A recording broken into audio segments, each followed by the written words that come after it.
పేతురు రాసిన రెండవ పత్రిక. ఈయన పాపం చేపలు పట్టుకునేవాడిని మనుషులు బట్టే జాలర చేశాడు. పాపం ఎంత అద్భుతం అండి. చదువు లేని వాడిని తీసుకొచ్చి పవిత్రమైన గానాన్ని ఇచ్చి తను ప్రార్థన చేస్తే దెయ్యాలు పోయేటట్టు, ప్రార్థన చేస్తే చచ్చినోళ్ళు లేచేటట్టు. ఎంత అబ్బో నాయన. పేతురులో ఎప్పుడు జనాలు చూసేది ఏంటంటే చేపలు పట్టేవాడు అనుకున్నారు. పేతురు ప్రపంచానికి దేవుడు తెలియపరుస్తాడని ఎవరు అనుకో. దేవుని దృష్టి అలా ఉంది. ఇవాళ మీ మీద దృష్టి, యేసయ్య దృష్టి ఎలా ఉందంటే, మిమ్మల్ని మీ పిల్లల్ని దేవుడు దృష్టిలో మీ పిల్లలు ఒక ఉన్నతమైన స్థానాల్లో యాజకులుగా ఉండాలని, ఉద్యోగాల్లో ఉండాలని, పెద్ద పెద్ద స్థానాల్లో ఉండాలని దేవుని దృష్టి ఉంది. మీ దృష్టి ఏముంది? మా అబ్బాయి ఇంతేనా ఎందుకు అనుకుంటావు? అలా నీకోసమే ప్రభుత్వాలైనా మారిపోతాయి, తెలుసా లేదు? నీకోసమే మన కోసం కంపెనీలైన ఏడకే మన దగ్గరికి వస్తాయి. నువ్వు బావాల్సిన పని ఏముంది? నువ్వు బావాల్సిన పనిలే నీ దగ్గరికే వస్తాయి. సైట్ రెడీనండి. ఇప్పుడు ఇక్కడ చదవమ్మ 2వ అధ్యాయము 1వ వచనం. మరియు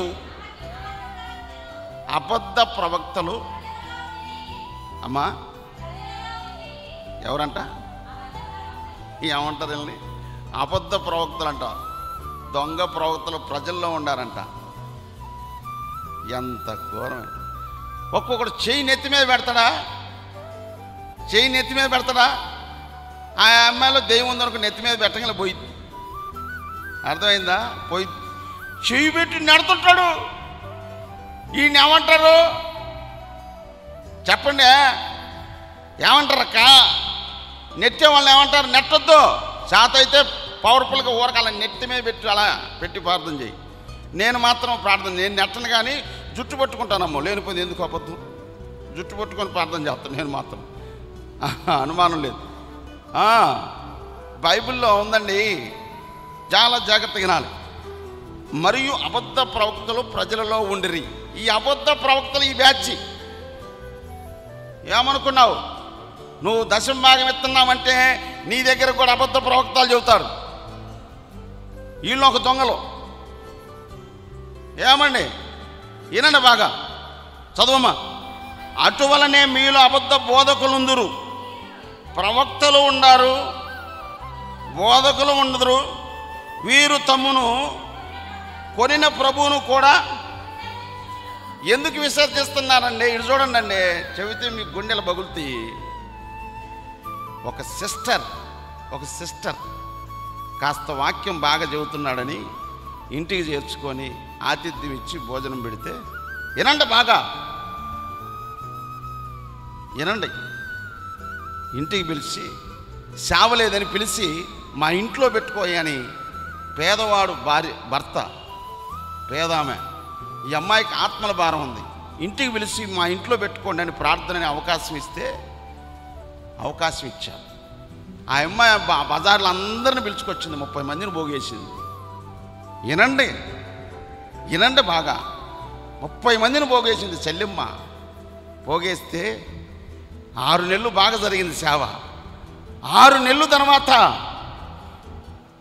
ఈడు ఏం అబద్ధాలు బోధించాడో, ఈ 30 మందిని పోగేసిన అమ్మాయి కూడా ఈడు మాటలిని ఆ అమ్మాయి వల్లో పడింది. ఇద్దరు కలిసి అక్రమ సంబంధం పెట్టుకున్నారు. తర్వాత భర్త వచ్చాడు. భర్త కూడా పరిచర్యకి సపోర్ట్ చేస్తున్నాడు. డబ్బులు ఇస్తున్నారండి, డబ్బు కూడా ఇస్తున్నారు పాపం కష్టపడి. దొంగల్లో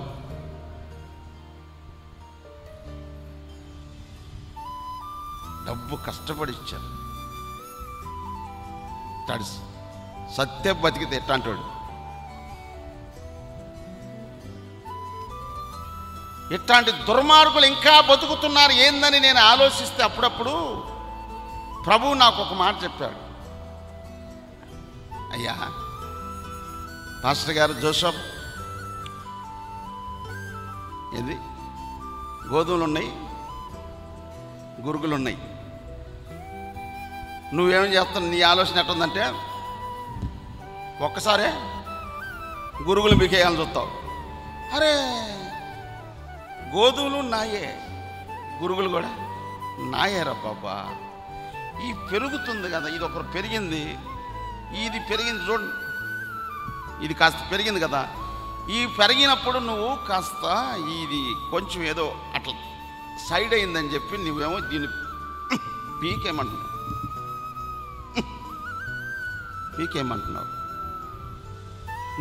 నీ మనసు అలా ఉంది. ఒకవేళ జోసెఫ్ చెడ్డు పని చేస్తున్నాడు కాబట్టి, ఈడిని నేను పుట్టించింది నేనే కదా, కాబట్టి జోసెఫ్ ఒక మాటని అన్నాడు, ఇది కాస్త పెరగని, ఇంకొంచెం పెరుగుతుంది, కాస్త పెరిగింది, ఇదిగో ఇది ఎత్తుగా ఉంది, ఇది కొంచెం పెరిగింది, దాన్ని కూడా ఉండొచ్చున్నాడు, ఇదిగో ఇది కూడా కాస్త పెరిగింది, ఇది కూడా ఉన్నాయి, నేను ఇష్టపడుతున్నాను కదా, ఎందుకు నువ్వు పీగుతావు జోసెఫ్ పాస్టర్ గారు, పీకబాకండి. ఏంటి ప్రభు అంటే, ఇది పెరిగింది కదా, దీంతో పాటు ఇది కూడా పెరిగింది, ఇది ఉండటం వల్ల, ఇది ఇలా పెరుగుతాం వల్ల ఇది ఇంకా ఎక్కువ పెరిగింది, ఒక అవకాశం ఏనన్నాడు బాగా, ఇది ఉండటం వల్ల ఇది బాగా ఎక్కువ పెరిగింది, ఒక అవకాశం. రెండోది ఏంటంటే, ఇది పెరిగేటప్పుడు ఇదిగో ఇక్కడికి వచ్చేసరికి బాగుంది పుష్పం, ఇది ఒక మళ్ళీ ఇక్కడికి పుష్పం ఇది ఇచ్చిన తర్వాత ఒకవేళ మారుతాడేమో, ఒకవేళ మారుతాడేమోనని ఎదురు చూస్తాడు. దేవుడు ఎంత ప్రేమ నాకు అనిపించింది, జోసెఫ్ నువ్వు బాధపడబాకయ్యా, అలాంటి నేను గురుగుల సంగతి గోధుమల సంగతి నేను చూసుకుంటా, ఎందుకు నువ్వు బాధపడతావు, నీకు నేను ఒక మాట, నేనేం చేశాను, నిన్ను నేను అభిషేకించా, నేను నిన్ను ఆడుకుంటున్నా,